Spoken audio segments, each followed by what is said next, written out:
여러분, 꽃이 피고 있습니다. 봄은 벌써 왔네요. 오는 봄을 누가 막을 수 있겠습니까? 마찬가지로 여러분을 향하여 부어지는 하나님의 사랑도 막을 자가 없을 것입니다. 오늘은 갈라디아서 3장입니다. 내가 그리스도와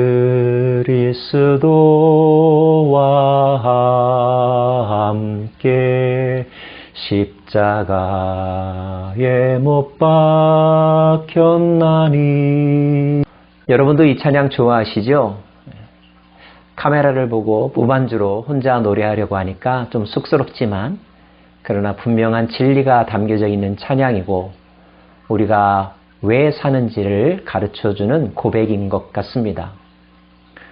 바울은 이 장을 통하여서 우리에게 가르쳐주고 있죠. 우리가 얻기 위해서 사는 것이 아니라 얻었기 때문에 살고 있는 것이라고. 어떻게 얻었냐고요? 거기에 어떤 노력이나 자격 조건이 요구되지 않았다고. 오직 하나님이 보내신 그분을 믿는 믿음으로 말미암아 얻게 되었다. 내가 이제 사는 것은 내가 사는 것이 아니라 내 안에 계신 그리스도께서 사는 것이고 나는 그 그리스도와 연합한 존재로 그리스도의 능력을 체험하면서 사는 것이라고요. 그런 바울에게 있어서 갈라디아 성도들의 지금의 모습은 너무 안타깝고 답답하기까지 했습니다. 그래서 3장 첫 절은 어리석도다 갈라디아 사람들아 라고 시작하고 있죠. 책망이기도 하면서 탄식의 마음이 배어 있는 것입니다. 안타깝구나. 왜 너희는 너희에게 주신 은혜와 자유를 마음껏 누리지 못하고 다시 누군가가 잔소리를 하고 누군가가 감독을 하고 무엇인가를 얻기 위해서 사는 삶으로 되돌아가려고 하느냐? 이 말은 너희가 구원 얻었음을 의심하지 말라. 자유로운 몸이 되었다는 사실을 누리라고 강조하고 있는 거죠. 그러면서 그는 증명합니다. 너희가 어떻게 구원을 얻었는지 곰곰이 한번 생각해 보아라. 너희가 성령을 받았는데 성령을 받았던 그 시점이 너희가 선한 일을 하고 율법을 지켰기 때문에 성령을 받은 것이냐? 아니면 그것과는 상관없이 말씀을 믿고 예수를 영접했다는 것만으로 성령을 받았는가? 되돌아보라고 말하고 있습니다. 당연히 그들은 율법을 채 알기도 전이었죠. 바울을 통하여 예수님에 대하여 들었을 때, 영접했을 때 그에게 성령이 임하였고 어떤 사람은 방언을 말하고 어떤 사람은 가슴이 뜨거워지는 것을 경험했었습니다. 분명히 성령님은 그들의 율법 준수 이전에 믿음의 순간 임하였다는 것, 그들은 떠올렸을 것입니다. 또한 바울은 아브라함을 예로 듭니다. 아브라함이 언제 의롭게 되었는지 아느냐? 창세기 15장 말씀에 의하면 그가 하나님을 믿으니 하나님이 그를 의로 여기셨다라고 분명히 고백되어져 있다. 하나님이 이런 방법으로 아브라함을 의롭다고 하신 것은 이후에 탄생할 모든 세대들도 동일한 방법으로 의롭게 될 수 있음을 보여주신 것이다.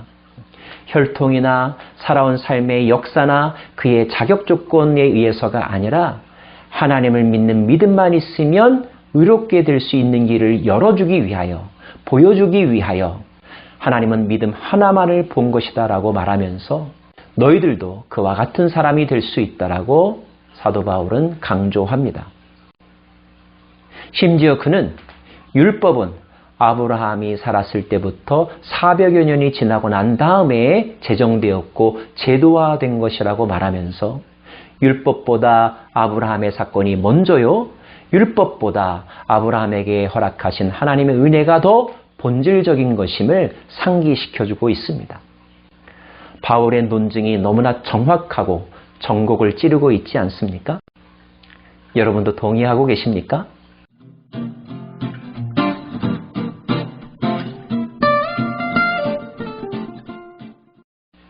자, 그렇다면 율법은 왜 존재하는가? 이런 생각이 들 수도 있겠죠. 하나님은 왜 모세를 통하여서 이스라엘 백성들에게 율법을 허락하여 주신 것일까요? 율법을 우리에게 주신 것, 율법을 지키라고 말한 것은 하나님께서 우리에게 믿음의 소중함을 깨닫게 하기 위해서다라고 말이죠. 이게 무슨 뜻일까요? 분명 율법은 질서 유지의 기능이 있습니다.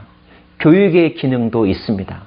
그러나 우리가 법과 도덕을 지키려고 노력하면 노력할수록 우리는 깨닫게 되죠. 우리는 그 법을 다 지킬 수 없구나. 이 세상에 법 앞에서 완벽한 사람은 없구나.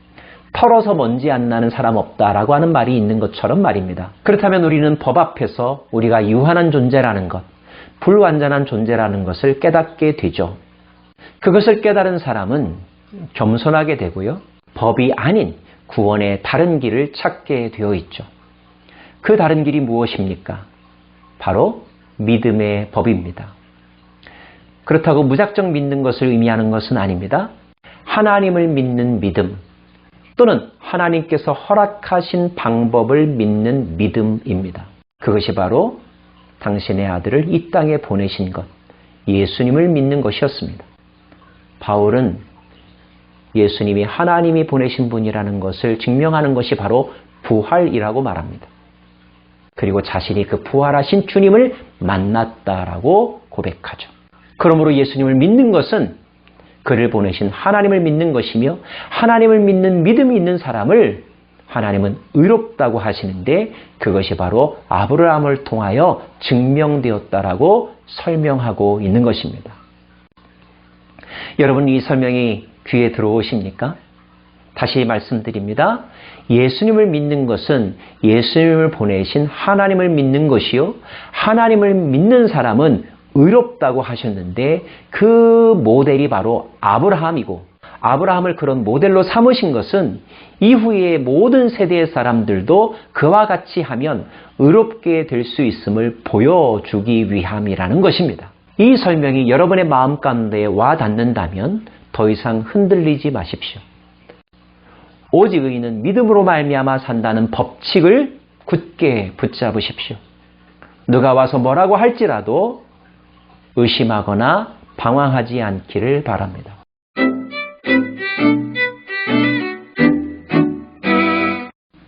그러면서 바울은 율법과 믿음의 관계를 설명하면서 우리에게 어떻게 살아야 될지도 가르쳐주고 있습니다.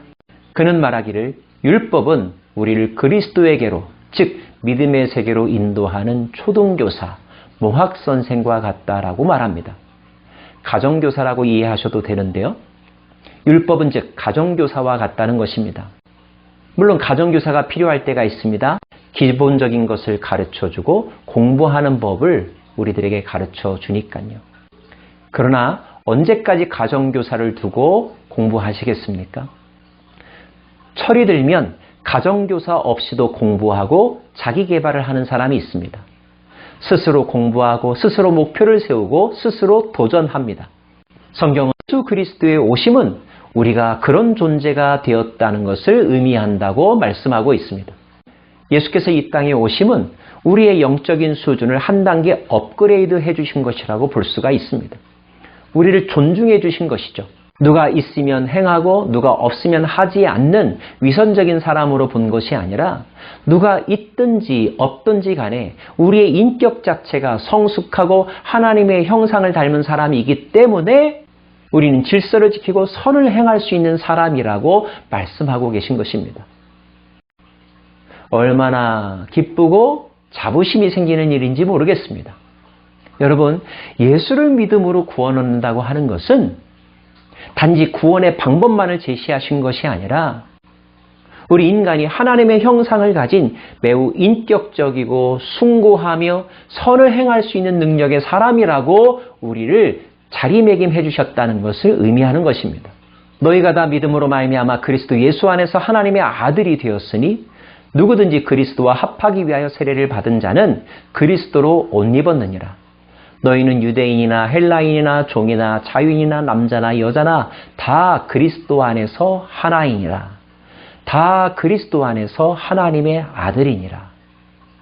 이제 우리는 율법 때문에 선을 행하는 종과 같은 삶이 아니라 하나님의 아들의 신분을 얻었기 때문에 아들다운 삶을 살아가기 위하여 어떤 일은 하지 않고 어떤 일은 자발적으로 행하는 신분이 되었다는 것입니다. 감사하지 않습니까, 여러분? 하나님의 아들답게 살아가는 우리 모두가 되기를 바랍니다. 기도하겠습니다. 주님, 우리의 신분은 율법의 노예가 아니라 하나님의 아들이었음을 깨닫게 되었습니다. 그리고 하나님의 아들이 된 것은 우리의 노력 때문이 아니라 하나님이 보내신 그분을 믿는 믿음만으로 가능케 되었음도 알게 되었습니다. 이 값으로 환산할 수 없는 놀라운 은혜, 그 은혜를 누리고 산다는 것을 즐거워하게 하시고 기뻐하게 하시고 자랑스럽게 여기게 하시며 나아가 아들다운 삶을 살아가는 우리의 오늘 되게 하여 주옵소서. 예수님 이름으로 기도합니다. 아멘.